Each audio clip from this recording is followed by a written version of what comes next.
आराध्य भगवान् ब्रजे सतनय तद्धाम वृंदावनम रम्या काचिदुपासना व्रजवधू वर्गेण या कल्पिता श्रीमद्भागवतं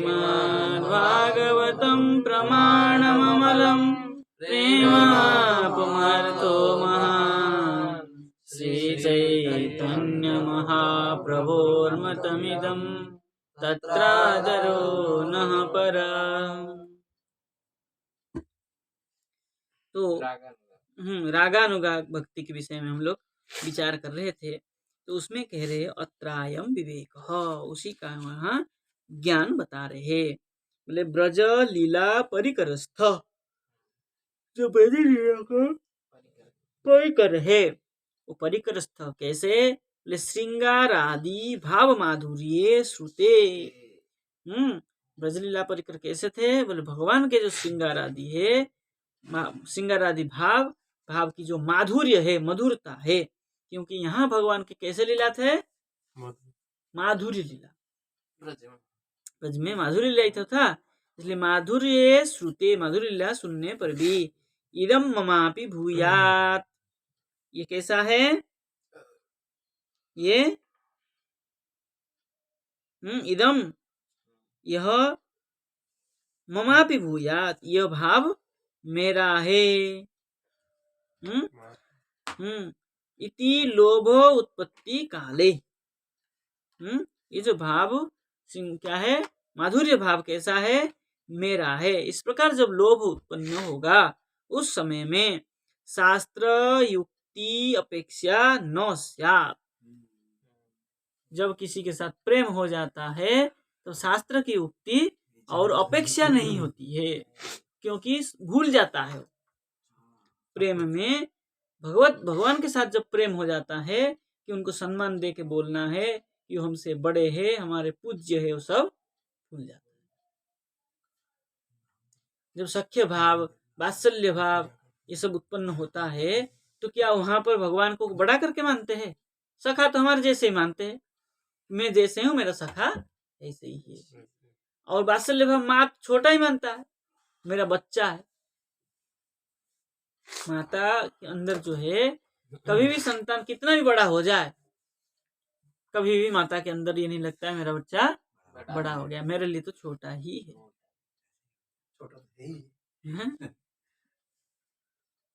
इसलिए शास्त्र की जो अपेक्षा है वो नहीं रहता है।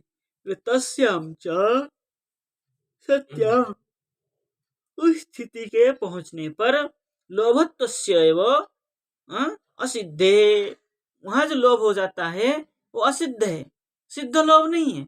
उस लोभ को कोई सिद्ध नहीं कर सकता, लोभी नहीं माना जाता है। कहने का तात्पर्य है उसको कोई भी लोभी नहीं माना जाता है। इसलिए क्या कह रहे हैं? नहीं केनचित कुत्रचित शास्त्र दृष्टिया लोभ क्रियते। देखिए स्पष्ट कर दिया है ना। नहीं केनचित कुत्रचित, किस प्रकार से अथवा शास्त्र दृष्टि से भी उसको आप लोभ क्रियते, लोभ ऐसा नहीं कह सकते। इसलिए न को लगाया पहले। किंतु लोभे वस्तुनि श्रुते, यदि किंतु करके पुनः कर रहे हैं, लोभे, लोभ में वस्तुनि श्रुते दृष्टे वा स्वतएव लोभ उत्पद्यते, किंतु वस्तु में और श्रवण से अथवा देखने से, ठीक है ना, क्या होता है? स्वतः लोभ उत्पन्न होता है। वस्तु में ये लोभ उत्पन्न होता है, किंतु ईश्वर में जो लोभ होता है वो शास्त्र के साथ, शास्त्र दृष्टि से उसका नहीं कह सकते है, दोष नहीं है, ठीक है नहीं। ततश्च तद भाव प्राप्ति प्राप्त उपाय, प्राप्ति उपाय एक हलंत दे दीजिए, प्राप्ति उपाय, प्राप्त जो है ना तो में हलंत दे देंगे तो प्रत्युपाय जिज्ञासायाम, हाँ हलंत दे देने से काम हो जाएगा।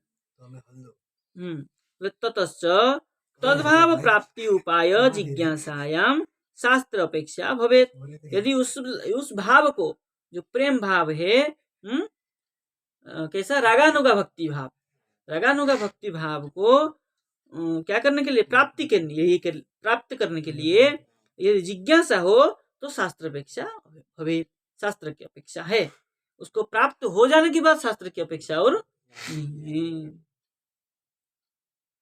शास्त्र एवं प्राप्ति प्राप्त उपाय लिखनात् न अन्यत्र। शास्त्र में इस प्रकार जो प्राप्ति के उपाय है लिखा हुआ लिखनात् दिखता है, न अन्यत्र और कहीं नहीं दिखता है। ठीक है ना। तच्च शास्त्रम भजन प्रतिपादकम श्री भागवतम एवं। देखिए वो शास्त्र कौन है, भजन को प्रतिपादन करने वाला शास्त्र कौन है, श्रीमद् भागवत महापुराण ही है।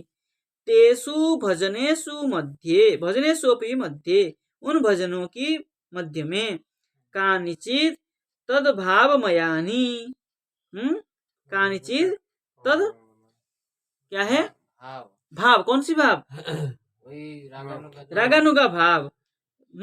भावमयानि कानिचित तद भाव संबंधिनी, और कहीं कहीं उस भाव की, रागानुगा भाव की संबंध, कानिचित तद भावानुकूलानी, कहीं कहीं उसके भाव की अनुकूल बातें, कानिचित तद भाव विरुद्धानी, कहीं कहीं उस भाव की विरुद्ध भी होती है, जैसे वैधि मार्ग।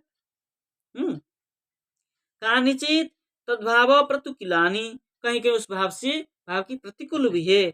ऐसे पंचविधानी साधनानी, इस प्रकार 5 प्रकार के साधन है।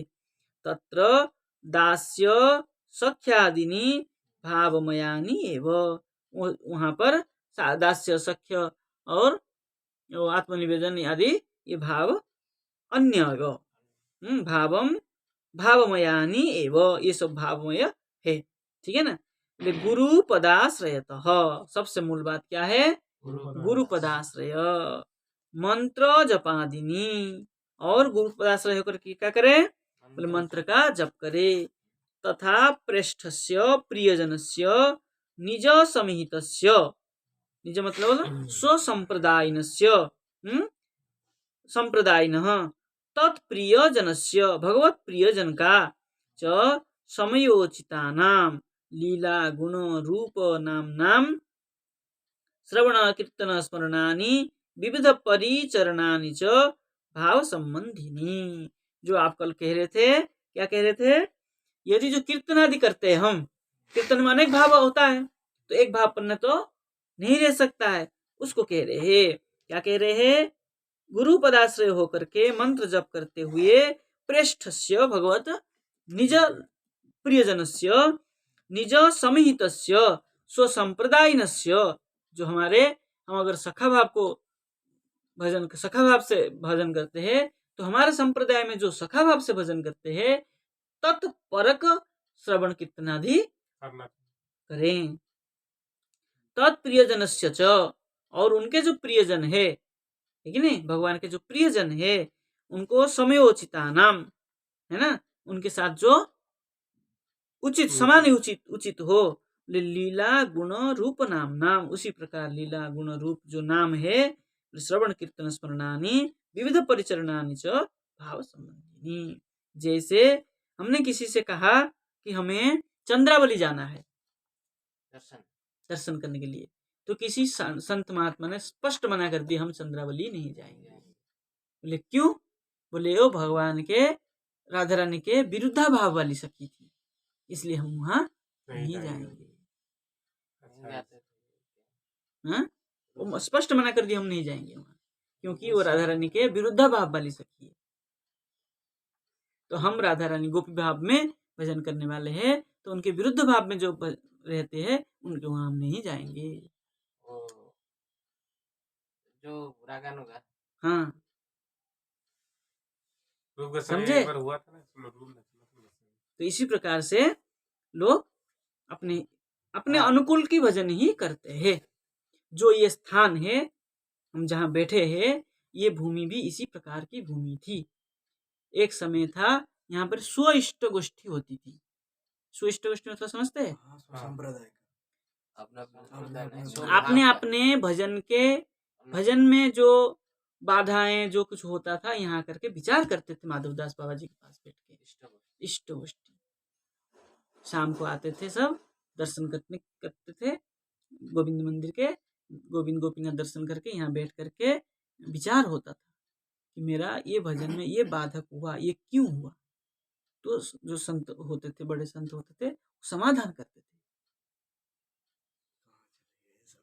वो सब समय चला गया, तो इतना रहने देते। तत्प्राप्ति उत्कंठामय जो एकादशी आदि जन्माष्टमी व्रत आदि विषय में कल हम विचार करेंगे। ठीक है। जय जय श्री राधे।